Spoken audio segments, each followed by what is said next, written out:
जोंनि बर' रायजो राजाफोरनाव आं मोनसे निमाहा बिनो नागिरदों।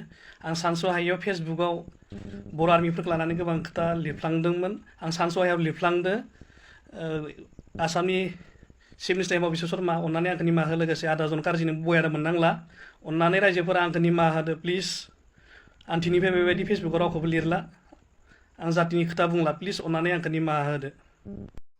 दाथ' नोङो होजाथारगौमोनलै, मानो होनबा नों बर' भाषाजों लिरनायखायसो नों बासायबावबाय। मानो होनबा नों गुबुन जाथिनि रावजों मिन्थिनाय लिरनाय भाषाजों पस्ट होनायबा फेसबुकाव नोंखौ दानो लांफैगौमोन। आरो नोङो जोंनि भारतनि जायफोर जोंनि भारतखौ जायफोर जोंनि स्टेटखौ बेङो, जायफोरनि थाखायसो जोङो मिलिजुलि संसार जानो हायो, अनलायना थानो हायो, बैफोरबायदि मानसिफोरखौनो नों बेबायदि थैजाजोबनो लुबैदों।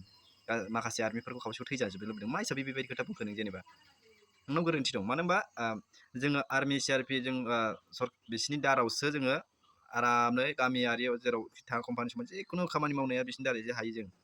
नाथाय बर्डाराव रावबो बेंग्रा गैयाबा, जोंनि माबाखौ देशखौनो रावबो बेंग्रा गैयाबा नों माबोरै थांना दं? गाबोन नोङो थंख' खालामफैजागोन माथो। एसे सानै हयै पस्ट होनांगौ आरो ना। जों हाबा जानाय जायो न'खराव माबा मोनसे मा होनो, जाय पसन्द खालामदों आर्मिजों हाबा जादों, आर्मि हौवाया मा गाज्रि नामा? माबा गाज्रि नामा नोंनि थाखाय? मोजां नङा नामा? बिसोर बेसे खस्थ' खालामो, सिबायफोर जाय डिउटियाव ओंखारलांबा बेसे मा खालामो। नोंसोरथ' जों न'आव थानानै मावै दाङै आराम जायो, खेथि बाथि मावबाय आराम जाना थाबाय। बिसिनाव बांसिन खस्थ' दङ। नों बेफोरखौ मोनदांनाय नङा। नों बेबायदि बुंनामोन आरो ना।